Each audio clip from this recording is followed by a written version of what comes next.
Hello, everybody, and welcome to a brand new episode of the 876 4-1 Review Show. I'm Mark Brown. Good to see you all again. Today's episode, we're going to look at, the talks around or lack of talk surrounding the voice contestant Anita Antoinette, of course, repping the 876 on the show, talking about how there hasn't been as much of a buzz about her and her run on the voice as compared to Tessa and Shane, and that's been the hot topic this week. So we're going to address that in detail. And also Konshens, telling all this week about his issues with, what going on with Masicka, issues with Demarco, the whole battle incident where he did get hit over the head with a bottle after a disagreement with a producer of a song and a bag of things we'll get into. But let's get the cat out of the bag here now with this Anita Antoinette thing. So as you know, Anita Antoinette, the second Jamaican to be on The Voice in the last 3 years. Apologize for that, but YouTube thing on. Yeah, but so Anita Antoinette, of course, on The Voice since September, near the end of September there. Second Jamaican in the last year to appear on the show. This in season 7, the sanction, of course, won The Voice in season 5 late last year, which was a great achievement for Jamaican music and for her.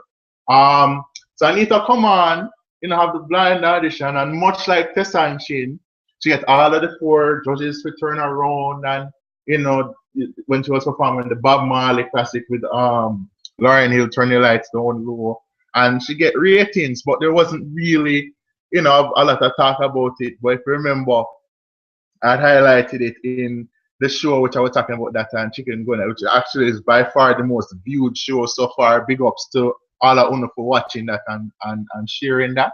But yes, so that definitely came out and highlighted the fact that this is Jamaican on The Voice and thing. She's of course the daughter of a reggae musician, as I've said before. Clinton Farron used to do with the Gladiators. And she's based in Boston. She went to school over in the US and over here and thing. And this was her second time on The Voice. For the first time, remember, she not even get nothing. She get taken off and never get selected by any of the judges. So her journey ended, as it started. But this time she come on and she do her thing. And each time she has been on, she has gotten better. She did Magic's Rude. She did this old Johnny Nash classic as well. That in our battle round. Then she did Rude in the knockout round. She got sent through to the live shows by her judge, Gwen Stefani, who, as we've said before, very well known for songs with Lady Saw and Bounty Killer from her days with No Doubt. And no, of course, her most recent show last week, she did All About the Bass, which is this hot song that came out earlier this year by Megan Trainor, this pop song. And she did really well. I thought it was her best performance of the 4, and many people on social media said, this was one of the more enjoyable performances of the night, and America agreed. Her iTunes shows this, she had a great, she got a lot of votes or a lot of buys on iTunes, and thus she got voted into the top 12. No, a lot of talk this week going around about how, there's not a lot of buzz for Jamaica. Mr. Vegas came out, of course, Mr. Vegas, say him can't go a week or a month without chatting things. I'm still already. Him can't stop talking. Seeing him have to call something out. So go on him Facebook and put out this video and thing where I talk about how there's not as much support and how last year people did a call him about Tessa and Shane and how they want to vote for her and this and that, and now hear the same thing with this girl and how really don't like the fact that they're not as much about her, that she's not getting much attention. You understand what I'm saying? And then he must say about how don't make this about the fact that she was in the United States and that she's not in Jamaica, and that's why we can't show her full weight sport. There's not as much hype or buzz, in part because of that and Ray and Tay. So basically, it was just calling it out, saying, "Yo, you know, why we're not talking about this girl? Why we're not supporting her? Why we're not giving her any campaigns or anything to make people know, say, oh, this singer body this Jamaican singer to the heights which Tessan did reach last year. No. Also Nikki Z did come out today in an interview in the Green and basically said it was pathetic that they didn't show this kind of support towards her, and that it's really sad that that Jamaicans tend to love hype or talent and all that stuff. No. On the surface, you might look at it and say, all of those things are true. But let me break this down because I mentioned this before in that episode that I alluded to about Anita when she just got on. All right. So the first thing now, as I said in that video and expound on it more now, is that Tessan Chin, we grew up with Tessan Chin. Remember I said Tessan Chin, we know her from 2004. We know her from when Hideaway did come out and number one, all about the place, and she get all this buzz. Everybody say, "Oh, that singer here," when she and Tammy just come out, and people look on them two and say, them two singer here really bad. Them two singer here really can take the mantle and can carve really good careers out of their talents. And after that, she struggled. She couldn't really get much mainstream attention. She was largely just thrown by the wayside. We didn't hear much of her after that song. You know what I mean? Other than maybe a few, songs here and there on the radio, but not nearly as close to the buzz as she got when Hideaway came out. And she was largely, a novice by mainstream standards. And then now, we see that. And then when Tessan went on the Voice and amazed as much as she did, everybody was like, whoa, from the jump. The hype was there from the jump because we knew how talented she was. We knew how vocally superior she was compared to a lot of artists in Jamaica. And that, if somebody just gave her the right amount of attention, she got that one person or those few people in big circles to look on her the way that we look on her, then she would not get the bus. So obviously, her journey from the start was more personal to we because we knew about her before, because she had struggled to get that mainstream, build off of that one hit and really get the recognition that her talents and her vocal range deserve. And in the end, it just felt so much. It's like we were going through that journey with her. So when everybody was like, oh my God, yes, then finally see it and we have something going here. And that's when everything just started to come true for her. The sponsors, they get behind her. The TV networks, they do specials on her.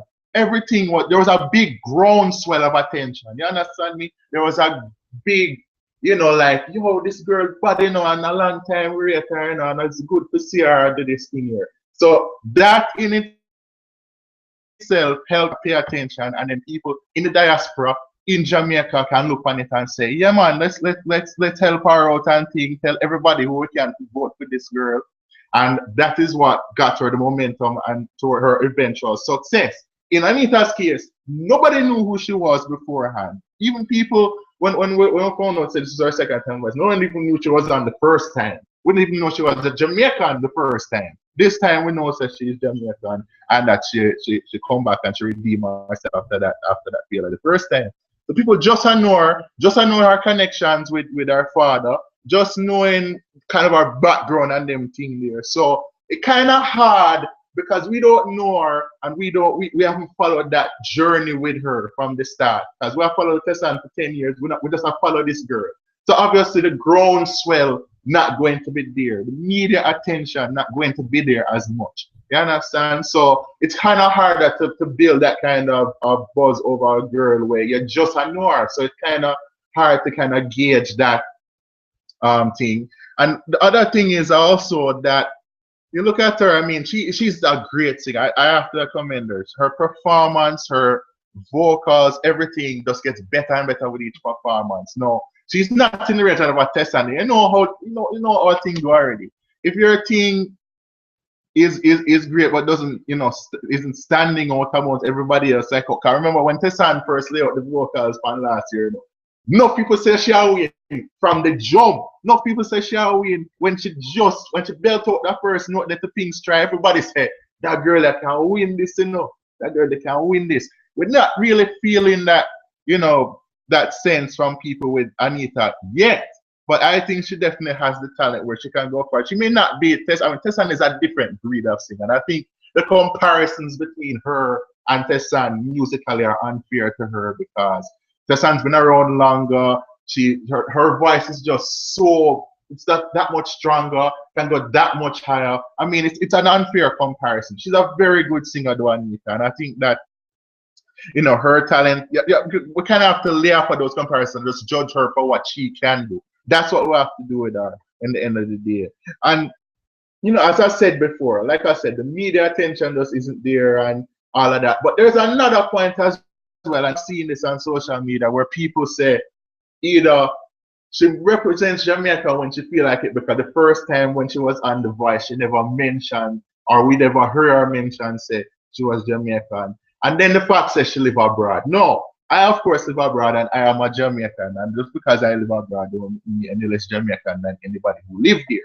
So to me, that point is stupid because I look at it and I say, well, she may not be from there, but she still is Jamaican. She's clearly roots, and she definitely wants to push her thing out there to a new level. Maybe the reason she didn't do it the first time was because her journey was rather short, and she's not going to automatically put herself. She's different from Tessan. Tessan will glow with the she not afraid for sure coach. She not afraid to talk about the bread and butter and them things from the jump, right? Anita is in a sense not one who say, oh, she could just push out her Jamaicanness from the first day and everybody notice her. No, she want to be recognized for her talent, and then the fact that she come from Jamaica only enhance her brand, enhance her, to the public. So to the Jamaican public. So I look on it and say, no, that excuse then not gonna work because first it does not matter whether or not she's in Jamaica or outside of Jamaica. The fact that she is a talent and the fact that she's proud of her culture and she implements her roots in her song name from long time. Come and listen to some of this girl music. She have the roots in her thing from time. Then we should still support her no matter where this girl is based. That to me, it should not matter where she is based. So I think that is the next thing too. No, obviously she have to go far before the Jamaican public can really say, all right, we can invest in this girl, like how we invest in Tessan. We can believe in this girl, like how. No, it's not going to be Tessan level hype, not even close, because as I said before, everything was there. We followed her from the start. This girl is new, but if she goes further, let's say she goes to the next round. Of course, the next live shows are tomorrow and Tuesday, Monday and Tuesday, and then Wednesday the result show. She goes on to say top 8, top 6. She goes deep in the competition. I think then you will start to see the buzz. I know how Jamaican people is. A lot of us are bandwagonists. We jump on when we see things that go really good, and then we say, okay, let's go on there. Because that happens with everything, even with track and field. That was the case, and then we see how really good our track setup is. So I think it's going to be the case here. If she goes on, if she continues to improve with every performance, I think more and more Jamaicans back home and all around will pay attention and say, say this girl bad, we really should be supporting her and putting it. And then the attention will come. Then the media attention will come. Then the sponsors will take a look and then think that. It depends on how far she reaches. If she get eliminated after these next round of shows, it won't matter. All of this is a moot point. But if she keeps going on, I think she'll get that support. So I think it will take time. You understand? So yes, we wish there was more buzz around there, as Nicky Z and Mickey Tavegas points out. But I definitely think you have to look at the differences between the two artists and where they came from and how we followed them before we can really assess the situation. So I think the farther she goes, the more of that support she will get. No. To switch topics, to go to Konshens now. Now, Konshens do a video on him subconscious music here. The subconscious is label. And him go up on subconscious and him do something which not a lot of artists do. Go up on him YouTube page and just do a full tell-all. Just talk where him feel. And there's a lot of situations where him go through. So recently, Masicka, this good young artist, a lot of people rate him, and I think he's a very lyrical artist, but hasn't gotten the attention, the mainstream attention his talents would warrant. Him this time with Subconscious, him is more of a gangster type artist, hard artist, and him they feel say being with Subconscious would kind of ruin his brand, so to speak, because he wanted to go a gangster way. Konshens looking more towards mainstream, looking more towards a different type of image. So him said, you know what, might as well sever the ties there.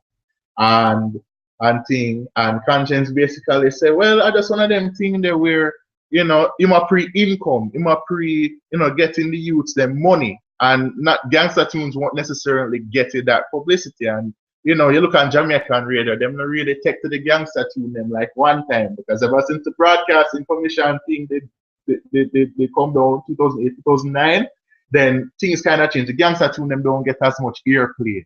You understand? So you look at that and you say, well, maybe that is just a situation where them will say, boy, they look on him and say, say you're bad, but him sing about one particular type of song more times than others. Like him have him girl tune and him sing about, him don't sing about, him don't have a range of songs like other artists would, and him don't come up with a gimmick. Because apparently now you have to have a gimmick like Alkaline or Gage or them Monday for reach somewhere in Jamaican music. Which is sad but true. We also address Demarco talking mind thing, because Demarco do this song what they have about him recently. I call him out about the K-Swizz incident, which I'll get into in a little bit, and them thing there. And remember, so Konshens and Demarco, they come up together, them was friends and everything like that when they did Boss around the same time, 2008. And then basically say him don't like how Demarco go on, joke out him thing and Ray. But him say him don't mind it. If Demarco want to do a bag of these songs, him not go respond. You understand? Because him is not that type of youth. Him never Konshens will know say Konshens don't get himself involved in that foolishness. In the beef thing, in the sting like thing. I know it's war season, I know it's things. So everybody go start catch feelings and make these songs and everything there. So, him address that. And him also address, as I said, the K-Swizz incident. Now, of course, K-Swizz is a producer who him work with. I used to him was friends with for a little bit. And there was an incident at Swizz's last month where he didn't like the fact that a song came out that he didn't want released. Him called over K-Swizz and they at the party at Swizz's now. And he must say, when I try to talk to him, hold him next so. And K-Swizz did look on that and say, well, go because Konshens didn't have him people them around him. So as soon as him do that, him fret, throw a buckle off him and run him down. Whole fracas, everybody, so remember the pictures the next day with Konshens and the bandage on him head.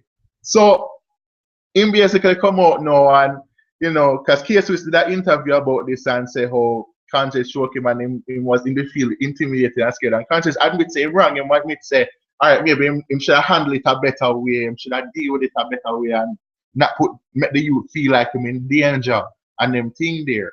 But a lot of people saying, oh, maybe Konshens should have done more after that incident because, he never retaliate. And remember afterwards, him saying what peace and about nobody, whether a friend or enemy, retaliate on his behalf. And, a lot of people calling him a punk or whatever because he never do it. Demarco says so in the song, basically calling him as such. Listen, I rate Konshens for him stance because and all of these things because him could have easily come out like most artists do and start diss people and start go back and forth.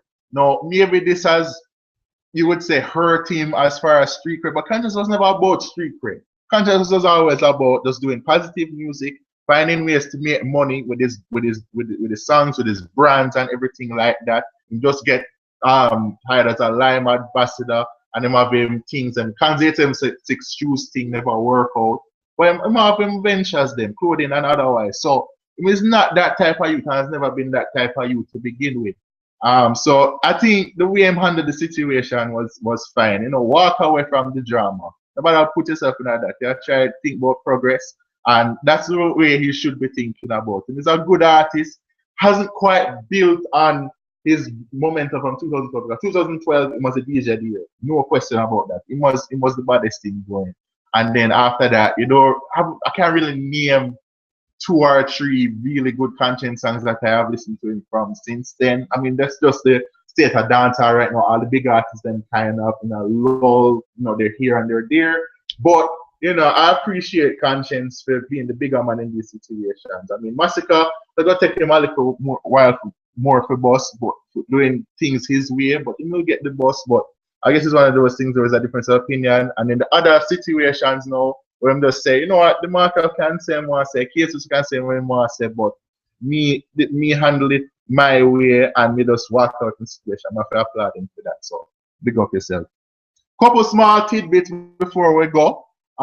Speaking of Gage earlier, did you see this picture of him on Facebook apparently where him cut off him here, put on glasses and clothes and everything like that, and him look like a dead stamp of Vibes Cartel. I am serious. If you look on the picture, put him side by side with Cartel, you would have saw it's the same guy that take pictures and just put them in a one collage. But it apparently is him. They come out and say him not really pre the negative comments. Him is paying homage to Cartel, paying homage to him because of course Cartel boss him, Cartel discover him from time, and me I just pay homage to him by cutting off me hair and putting all the looks and the tattoos and everything, and you see me. So him said that no, and I rock with it. So we'll see how it goes. Him say him ready for Sting and things. So it'll be interesting. So the get Cartel at Sting was a Cartel look-alike, basically. That's what Gage is. You know what I mean? So